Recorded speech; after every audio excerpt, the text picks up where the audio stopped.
Hello दोस्तों, सुप्रभात, नमस्ते। सुबह का टाइम है, इस समय सुबह के 9 बज रहे हैं और हम लोग बिल्कुल रेडी हो चुके हैं। कल रात में ही हम लोग मायके वाले गांव आ चुके थे मम्मी पापा के पास, और दीदी की गाड़ी वहीं एंट्री पे भाई के घर ही खड़ी हो जाती है, क्योंकि बड़ी गाड़ी जो है ना गांव के अंदर ले आने में थोड़ी सी प्रॉब्लम हो जाती है, तो स्क्रैच वगैरह आ जाने का डर रहता है। और इस समय बिल्कुल हम लोग रेडी होकर निकल रहे हैं, मम्मी भी साथ में है, मैं हूँ, दीदी हैं, और हम लोग चल रहे हैं। अभी चलेंगे भाई के घर, उसके बाद जहाँ जाना होगा दीदी की गाड़ी से आगे चलेंगे।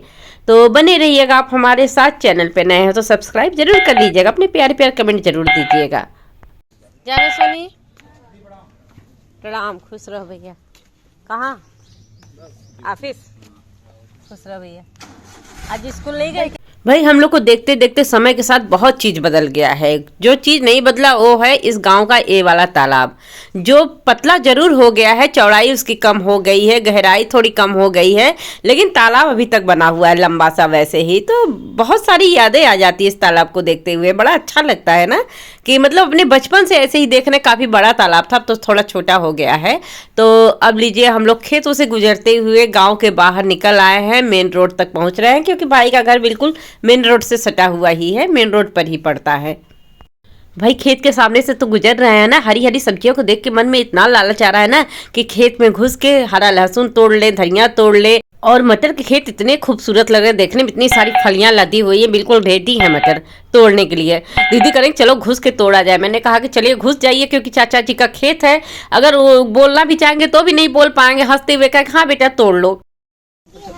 अब पुराने घर से आ गए नए घर पे, यानी भाई के घर। अब यहाँ से गाड़ी चेंज हो जाएगी, क्योंकि अंदर बड़ी गाड़ी, दीदी की गाड़ी काफ़ी हैवी है, बड़ी है, अंदर जाने में थोड़ी सी प्रॉब्लम होती है, इसलिए सारी बड़ी गाड़ियाँ यहीं खड़ी हो जाती हैं और गांव के अंदर जाते हैं हम लोग छोटी गाड़ियों से। इस गाड़ी में हम लोग बैठेंगे, फिर निकलेंगे आगे की तरफ।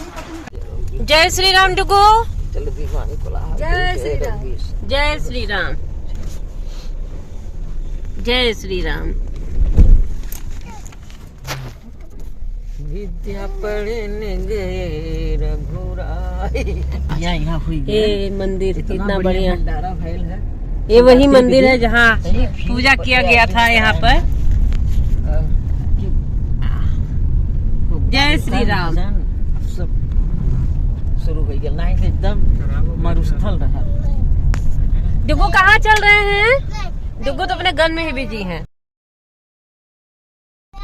नहीं, ये तो ऐसे है ना, ऐसे मारो, तो यही थे, इनको ले लेना चाहिए। ये ऐसे ही। ये हमारा बाजार कितना हरा भरा रहता था पहले, एकदम भरा भरा, अब तो पूरा मुंडा जैसे हो गया।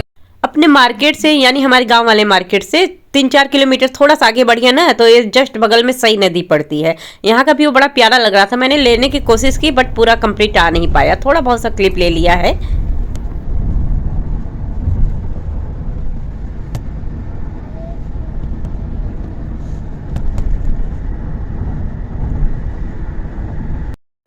पूरी दुनिया घूम लो भाई, सारी दुनिया घूम लो, सारे जहां को अपनी मुट्ठी में कर लो, लेकिन अपने परिवार के साथ एक छोटी सी ट्रिप पे आप जाके देखिए, जो खुशी मिलती है ना और जो अनुभूति होती है उसको एक्सप्लेन नहीं किया जा सकता, शब्दों में नहीं बताया जा सकता। हाँ, फैमिली के पर्सन भी अच्छे होने चाहिए। हाँ, थोड़ी नोकझोंक हो जाए कोई बात नहीं है, सफर का एक अलग ही मजा रहता है ना। अब सोचिए एक ही फैमिली में अलग अलग विचारधारा के लोग 24 घंटे एक साथ नहीं रहते हैं, कोई ना कोई बाहर जा रहा है, अंदर आ रहा है, और एक ट्रिप पे आप रहते हैं तो एक साथ 24 घंटे रहते हैं या कुछ घंटे तक साथ ही रहते हैं ना, तो भाई कुछ ना कुछ तो एक्शन रिएक्शन तो होता ही रहता है। यार डुग्गू अपने आप में मस्त है, गाना गाया जा रहा है, और हनी को डुग्गू पा जाता है ना तो फिर पूछो मत। इधर तो बहुत ज्यादा जाम दिखाई नहीं पड़ रहा है, बट आगे मिलने वाला है, और भगवान करे कि नहीं मिले जाम। जाम से बड़ी घबराहट होती है, अगर ऐसा हो जाए तो बहुत अच्छी बात है, ना मिले तो। फिलहाल हम लोग एंट्री कर चुके हैं महादेव भोले बाबा की नगरी काशी, यानी बनारस हम लोग आ चुके हैं। पकाते तो पर भी कुछ पकता नहीं, कच्चा ही रह जाता है। कच्चा ही रह जाता है। कोई पकता है तो बताइए कमेंट करके, कोई नहीं पकता है। मम्मी को महादेव जी के उन्हीं के शिवालय महादेव शंकर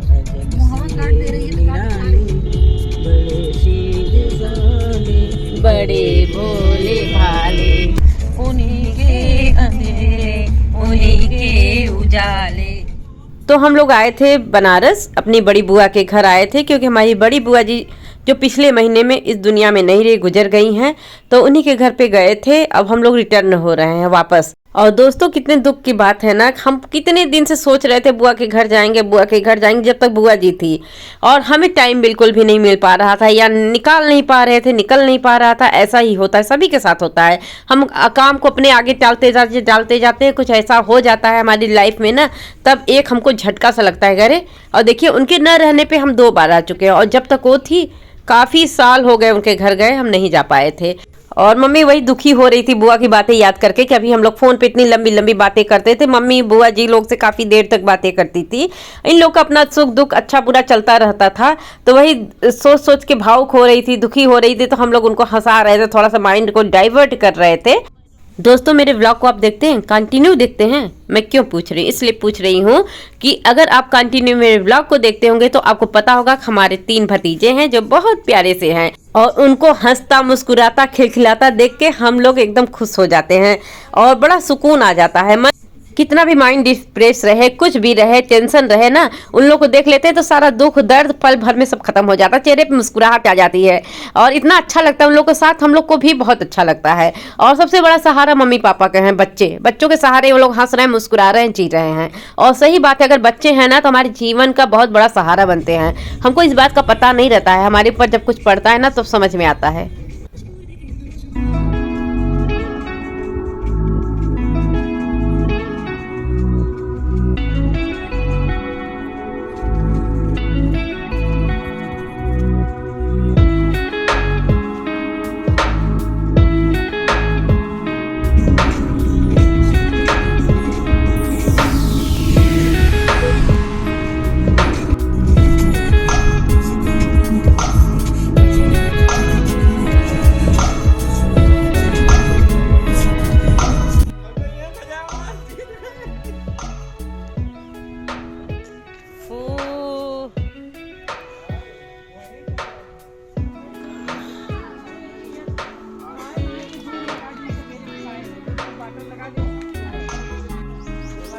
तो हम लोग बनारस गए, रिटर्न भी हो गए, आ गए, घर तक आ गए, बट सूट नहीं किया बहुत ज्यादा और थकान जैसे लग रही। रात में सोए नहीं हम लोग, डिग्गू सोने नहीं दिया, 2 बजे तक हम लोग जगह ही रहे। बाबतपुर से अभी लैंड कर रहे हैं। बाबतपुर से लैंड कर रहे हैं। ये अभी अपने स्कूल से आ रही हैं, और जैसे हमारी गाड़ी निकली है तुरंत ये लोग भी पीछे लग गए।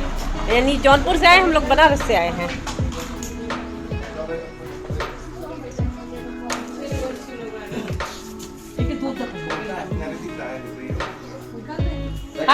और जुग्गू एकदम थक गए हैं, सोते हुए आए हैं। थकान तो मुझे भी लगी क्योंकि रात में सोए नहीं, आंखें बंद हो रही है, नींद लग रही है।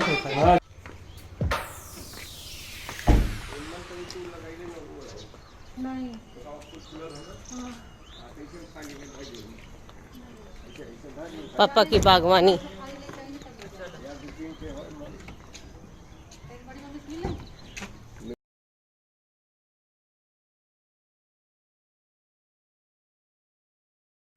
चले मोहन, मम्मी जा रहे हैं। खुश रहो, चलो मिलते हैं फिर।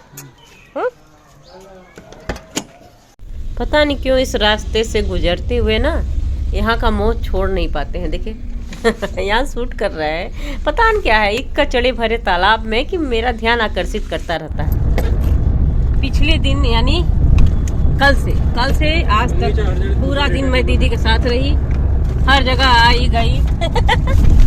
ये सबसे पहले अपने ससुराल गई, वहाँ साथ में गई, फिर उसके बाद यहाँ आई, बनारस गई, अब जा रही है लखनऊ। और लखनऊ जाते समय मुझे मेरे घर छोड़ते हुए तो जाएंगी। यानी पूरा 24 घंटा हो गया ना रहते हुए साथ में, 24 घंटे ज़्यादा हो गया, 24 घंटे से ज़्यादा समय हो गया। अब हम लोग जा रहे हैं घर, और ये चल निकल जाएंगे लखनऊ, हमको छोड़ देंगे हमारे घर। और वो भी हड़बड़ वाला समय तो साथ थे, तो साथ में, लेकिन चारों तरफ हड़बड़, यहाँ जाना वहाँ जाना, कहीं भी स्थिर। क्या करें, इनको बहुत जरूरी है, नहीं तो ये सबसे मिलती टाइम बिल्कुल भी नहीं है, नहीं तो इतना शाम को नहीं निकलती। शाम के 5 बजने वाले हैं अब, और लगभग पहुँचते हुए लगभग 9-10 बज जाएगा आपको। अब आइए स्थिर से रहिए, तब सबसे मिलिए एक हफ्ते। टोल क्रॉस कर लिए, मैं तो 10 मिनट में अपने घर पहुँच जाऊंगी, इन्हें पहुँचने टाइम है। ये हैं हमारे यहाँ के प्रसिद्ध पुराने बेनीराम इमरती वाले, प्रसिद्ध बेनीराम इमरती वाले। हमारे शहर जौनपुर का नाम इनके नाम से भी फेमस है। जौनपुर का नाम लीजिए तो मिठाइयों में सबसे पहले नाम आता है बेनी राम इमरती वाले जौनपुर के। इनके नाम से प्रसिद्ध है, जो बॉलीवुड तक इनकी पहुंच है। बॉलीवुड देश विदेशों में इनका छाया हुआ है भाई, देश में तो है ही, विदेशों तक इनकी इमरती की महक पहुंच गई है। और अनोखा स्वाद मेन चाहे सबसे पुरानी जो दुकान है, अब तो कई ब्रांच हो गई है यहाँ पर। जौनपुर में भी है, इनकी ब्रांच लखनऊ में भी हो गई है।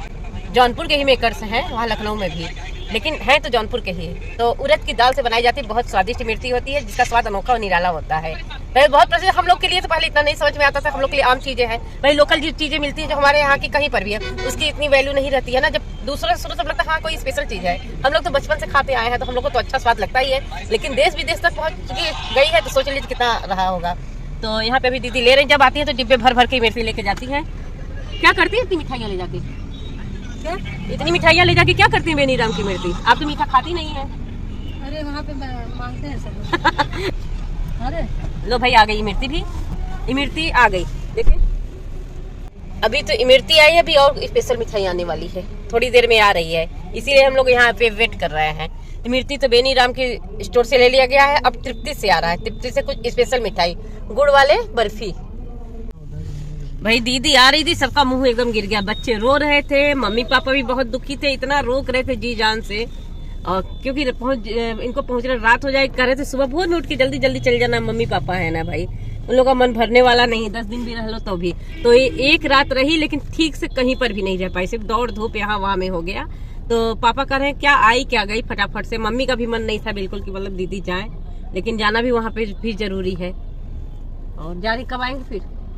जाने का मन कर रहा है आपका? आपका तो मन कर ही रहा है। मेरा मन नहीं कर रहा जाने का। और कट करते करते ब्लॉग इतना लंबा हो गया, लंबा ही हो गया दोस्तों। जब अपलोड नहीं हो पा रहा, सोचिए देखिए जा भी पाता है कि नहीं हो जा पाता है। आज का ब्लॉग बस यहीं तक करते हैं, मिलते हैं नेक्स्ट ब्लॉग में दोस्तों। अगर आप लोगों ने लाइक शेयर कमेंट नहीं किया हो तो कर दीजिएगा। बाय बाय, टेक केयर, शुभ रात्रि।